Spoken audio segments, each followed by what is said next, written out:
नमस्कार, आप देख रहे हैं संस्कृति टीवी। हिंदू पंचांग के अनुसार प्रत्येक महीने 2 एकादशी की तिथि पड़ती है। सनातन धर्म में हर एकादशी का खास महत्व है और हर एकादशी पर व्रत एवं पूजा करने पर अलग अलग फल प्राप्त होते हैं। लेकिन इन सब में देवशयनी एकादशी को बेहद खास माना गया है।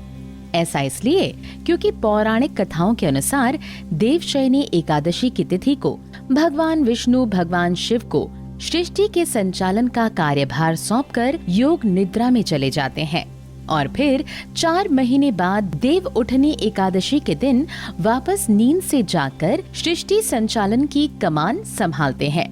सनातन धर्म में इस 4 महीने की अवधि को चातुर्मास कहा जाता है। इस 4 महीने की अवधि में भगवान विष्णु की अनुपस्थिति की वजह से किसी भी प्रकार के मांगलिक कार्य जैसे कि उपनयन, नामकरण, शादी इत्यादि पूरी तरह से वर्जित होते हैं।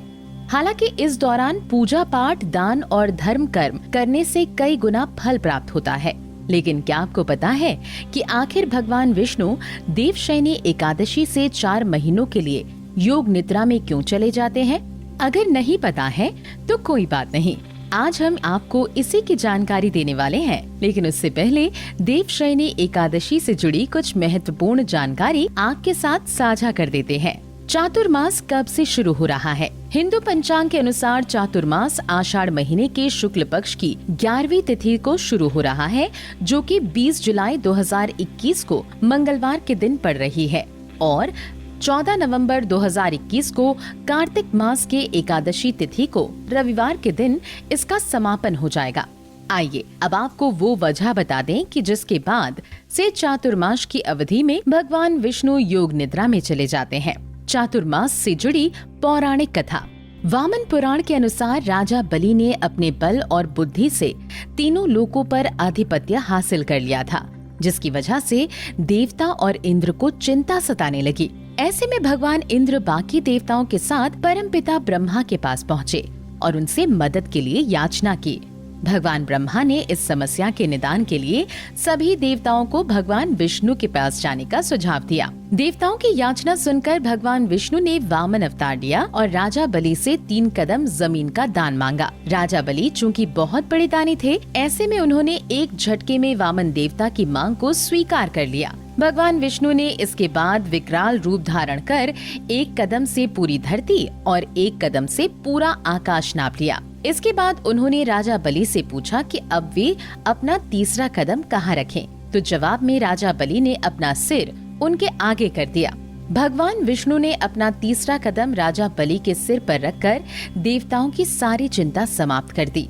लेकिन राजा बलि के भक्ति भाव से भगवान विष्णु अति प्रसन्न हुए और राजा बलि से वरदान मांगने को कहा। वरदान स्वरूप राजा बलि ने भगवान विष्णु से पाताल लोक में रहने का आग्रह किया। भगवान विष्णु राजा बलि की इस याचना को नकार नहीं पाए और उनके साथ पाताल लोक में रहने चले गए।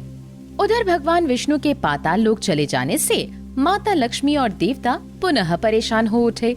तब माता लक्ष्मी ने गरीब स्त्री का रूप धारण किया और राजा बलि से दान मांगा कि उन्हें राजा बलि भाई के रूप में चाहिए। राजा बलि ने माता लक्ष्मी से रक्षा बंधन बंधवाकर उनकी ये इच्छा पूरी कर दी और बदले में उनसे कुछ उपहार मांगने को कहा। माता लक्ष्मी ने राजा बलि से भगवान विष्णु को वापस मांग लिया। वचनबद्ध राजा बलि ने उनकी ये मांग स्वीकार कर ली। भगवान विष्णु जब विष्णु लोक वापस लौटने लगे तो उन्होंने राजा बलि की दानवीरता को देखते हुए उन्हें ये आशीर्वाद दिया कि प्रत्येक वर्ष आषाढ़ महीने के शुक्ल पक्ष की एकादशी से लेकर कार्तिक महीने के शुक्ल पक्ष तक वे पाताल लोक में वास करेंगे। मान्यता है कि तब से लेकर अब तक प्रत्येक वर्ष 4 महीने के लिए भगवान विष्णु सृष्टि का संचालन भगवान शिव को सौंपकर पाताल लोक में वास करने चले जाते हैं, जिसकी वजह से चातुर्मास लगता है। हालांकि ब्रह्म वैवर्त पुराण के अनुसार योग निद्रा ने भगवान विष्णु का कठिन तप कर उनसे भगवान विष्णु के शरीर के किसी अंग में निवास करने का वरदान मांगा था। तब भगवान विष्णु ने योग निद्रा को एक निश्चित अवधि के लिए अपने नेत्र में स्थान देने का वरदान दिया, जिसकी वजह से आज भी चातुर्मास की अवधि में योग निद्रा भगवान विष्णु के नेत्रों में वास करती है, जिसके फल स्वरूप प्रत्येक वर्ष चातुर्मास लगता है। दोस्तों, उम्मीद है आपको हमारी ये जानकारी पसंद आई होगी। ऐसी ही धर्म और आस्था से जुड़ी जानकारी के लिए देखते रहिए संस्कृति टीवी। धन्यवाद।